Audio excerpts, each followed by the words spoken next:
Welcome to the Makeshift Project podcast. This is podcast number 6.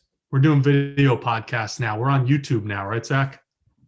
We're on YouTube. We're doing it. We're posting them. We keep changing the way we do podcasts, but I think this is the way for the long run. Yeah, I think this is the way. We might up the audio quality, but for now, this is it. We're approaching 1,000 subscribers on YouTube. Hopefully we'll get there by the end of the year, maybe. That's the goal, right? If we can get there by the end of the year, that would be phenomenal. If anything, mid-January, I'll be very happy. But we just want to produce content on YouTube, TikTok, everything. We love how people love our content. And that's what we're going for. So that is it. All right, let's start this podcast off. Huge fight this past weekend, I believe it was. Jake Paul knocked out Tyron Woodley. The fight was terrible up until that point. I don't know if you watched it, Zach. Did you? I did not watch it, but I saw the KO. And there's a lot of theories on TikTok that's saying that Jake kind of tipped him and said, all right, here comes the punch. And it's faked. It's staged. I don't think it's fake anymore. I just think he's not fighting good enough fighters. I mean, it could be staged. We'll never know, but I highly doubt that it's staged. Jake Paul, his next opponents, the odds got released. So I'm going to give you a little list here. There are 1, 2, 3, 4, 5. We'll just list the first six people on this list, all right? First one is Anderson Silva, the UFC champion. He's a legend in the UFC. That's a 3-1 odd. Next one is Tommy Fury, obviously, which is surprising that he's the second and not the first. The third one is Dylan Dennis. There's been beef with them for God knows how long.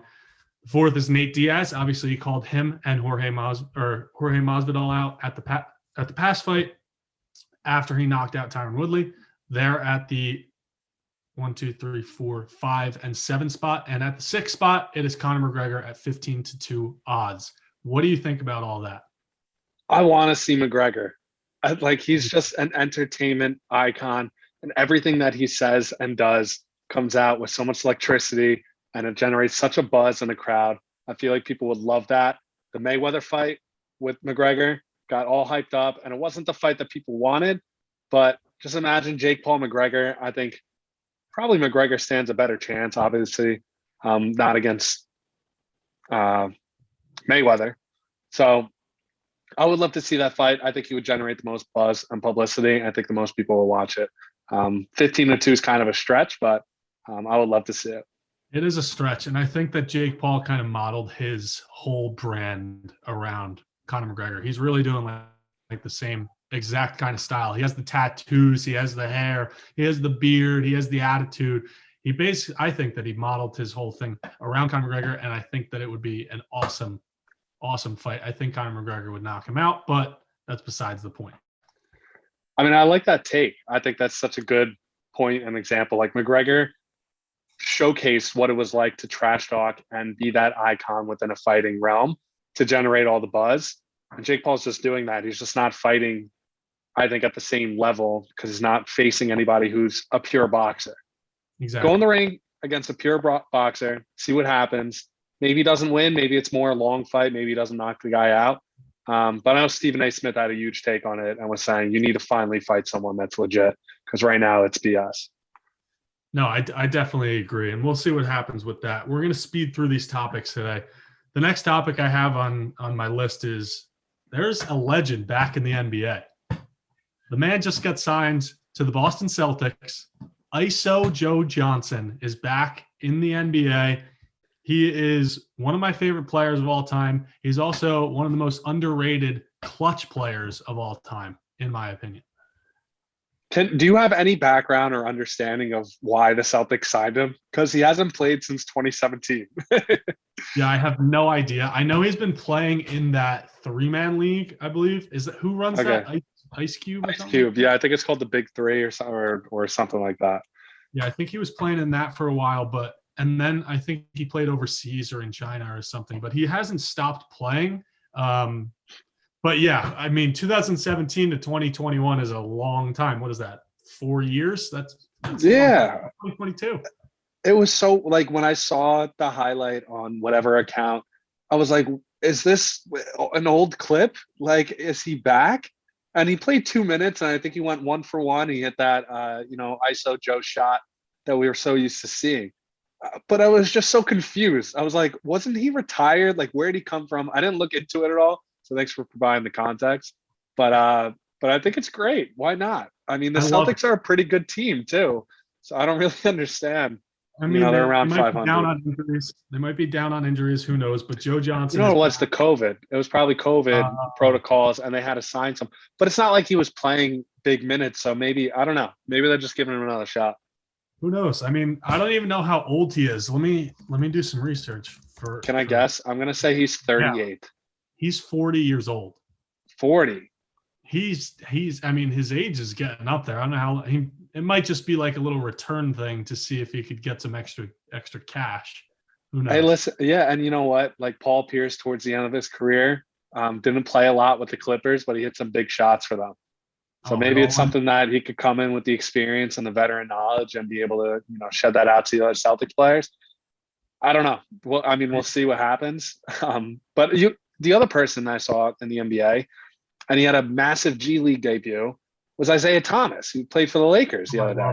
I love it. He's on a Yeah, I think he's on a 10-day contract. I think he scored something like 19 points. I mean, that guy's been robbed because he was not a great player, but he was at the peak of his career and then completely fell off a cliff with his new team. And then all of a sudden out of the league, and now he's back in, and he played pretty well in his first appearance. I was proud of IT. Yeah, it's ridiculous. I feel bad for him. I think he gets a bad rep because he's so short, but he's a fantastic player. Imagine if he was like 6'5", 6'6", 6'7". It would be unbelievable. He's played 3 games, December 19th, 17th, and 21st. He played against the T-Wolves, the Bulls, the Suns. He's averaging 11 points. Yeah, I think he had 19 his first game, so I wonder what he's done since, but probably not playing the same amount of minutes. And then he had 13 against the Bulls, which are one of the best teams in the league, which is wild. And then, I mean, he went downhill, scored 3 points against the Suns, but still. Yeah, but hey, give that man a shot. He deserves. It reminds me of when Nate Robinson, like people will watch clips of him playing like pickup or whatever, and they're like, "Dude, how are you not in the league?" It's like it's because he's 5'9", and like that's a generous 5'9". Isaiah Thomas, same situation. He's just a short player. When they get up there in age, they just don't last as long. The NBA teams don't want to have it with them. So, but happy he's back. Yeah, I'm all for it. I'm all for ISO Joe, and I'm all for Isaiah Thomas being back in the league. Let's stick to retired players coming back to professional leagues. Did you see who the Buccaneers picked up because Leonard Fournette is now down on IR? I didn't. I saw some people talking. I saw some people talking about it, and for some like I don't know. Was it Rondé Barber? It is Le'Veon Bell. Oh my God! They picked up. So what? I don't like the ending of Le'Veon Bell's career. I hate it. I just feel like it's so sad watching a player bounce. But like Adrian Peterson now, he'll jump from team to team to team. Like that man should have went out on top as a Viking, end of his career, just end it. Like Calvin Johnson. Yeah, I mean that was a little too. He went out on top, but a lot of people say it's a little too early. But yeah, it was a little too abrupt. But because he could have put up some numbers,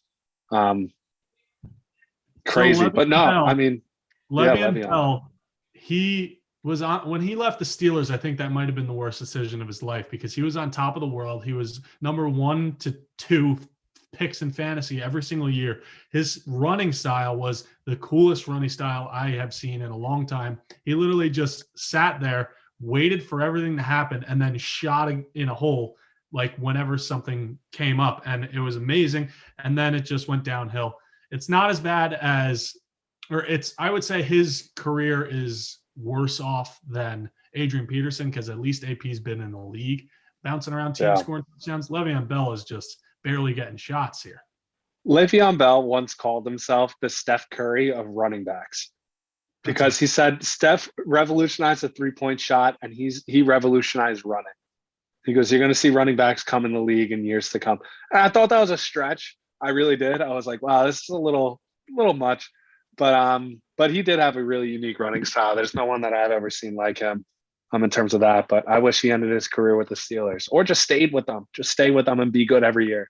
I agree. I mean, I don't see a lot of people running like that even now. The only person that I see kind of trying to do it is Saquon. He kind of takes that style a little bit, but obviously not to Le'Veon Bell's standards. Let's go to the next topic here.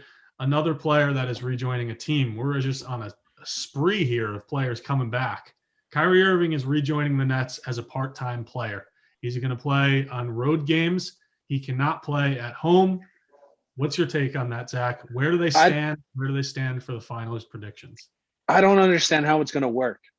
So he's going to play just away games, but when they're home, they're not allowed to practice in the arena together.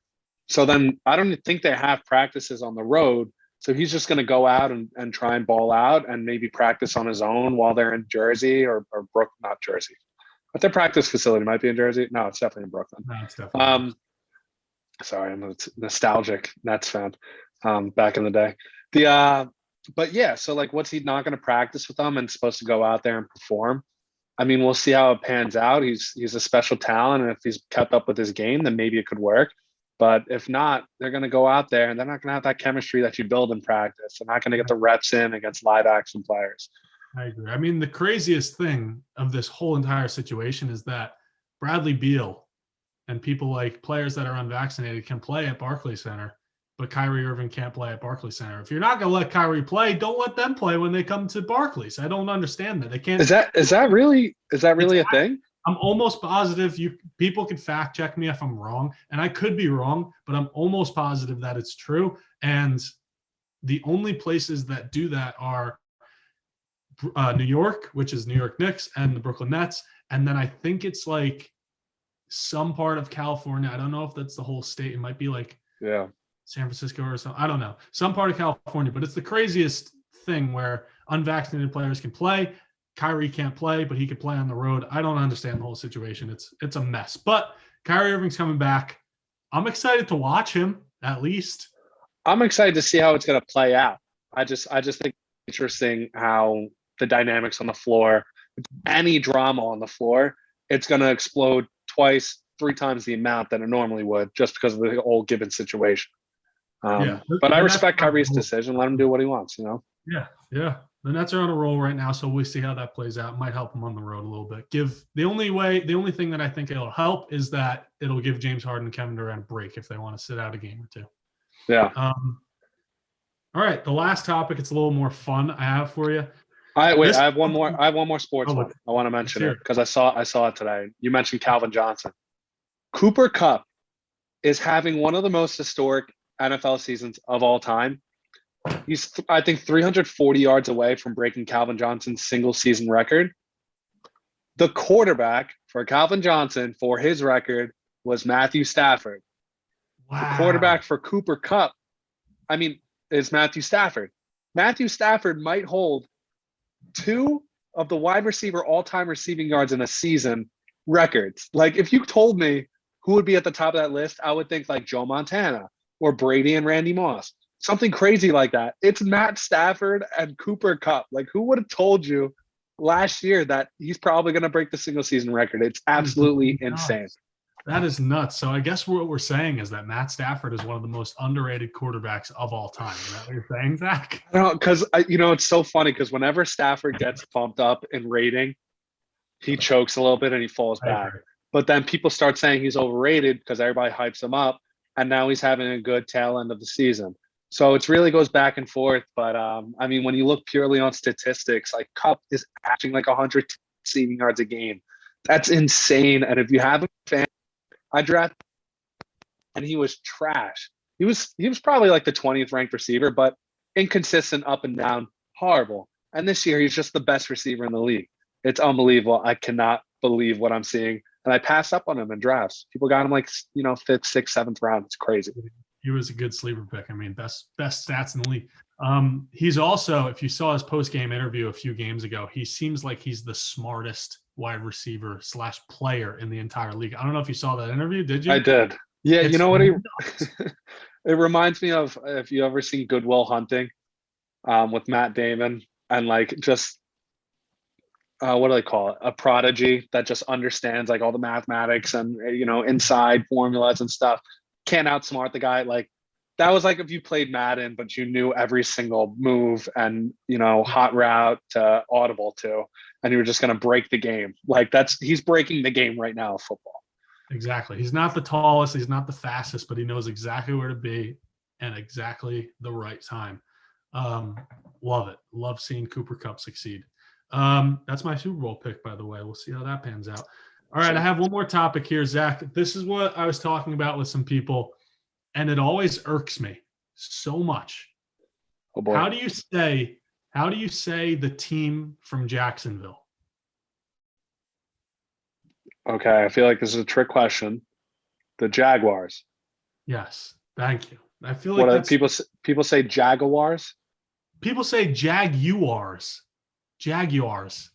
Yeah, no, I can't even. That doesn't make any sense. It's the weirdest thing ever. comprehend. More like I would say like half the people that say it incorrect, or I don't know if it's incorrect or correct, but say it that way, and I get thrown off. What it's pronunciations kill me, because whenever I hear something I call it out. How do you pronounce the Ben Stiller movie where he spends a night at? The museum, not the museum. Yeah, people say museum. They also what do you call this? It's a crayon. Yeah, it's not a crown. See, now we're on video and people can see that. Exactly. I love it. I love it. It's fantastic. If you're listening on Spotify, check out the YouTube just to see what Brian showed on the nice. Yeah, you'll nice never know what I showed. You'll never know. You'll never we can know do all color. sorts of hand movements and stuff now, and people can see it. All right, that's all I got for you, Zach. You got anything for me? Just one more quick thing, and it's something I realized the other day.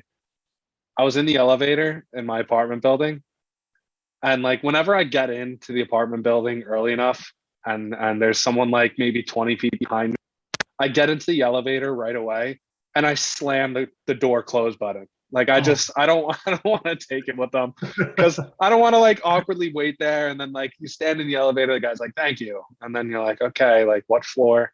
But I don't think those buttons work, and I stand by that. The only time they do work is when you need to actually close the door, like someone's holding it open, like you gotta, or it stays open. The other thing that doesn't work that reminded me is when you're at a crosswalk and you need to cross, right? And you press the button, it goes, wait. Those do not work. 100% don't work. No. And I'm just trying to think, is there anything else in life that's like that? That's just literally there as a placeholder. It doesn't mean anything. I mean, those are two fantastic examples. I'm trying to think off the top of my head of the elevator one. That's what I meant to say, is that when the door's opening, like you press door open and then you press close, it'll close. But people think when you press it, when the door's completely open and nothing's happening, that it closes. You can only change direction of the elevator. I don't think that. I'm trying to think of anything else that would be like that. Like, is there any? Maybe we'll have to come back on the next podcast and talk about it. We'll come back to it. That's a great point you just made there. These are the random things in life that I recognize, and then I'm able to pump them straight back and then pose them as questions for the people. I love it. All right, well, that's all I got for you. Zach, you got anything? That is it. Just little Zach quirks and theories. All right, everybody.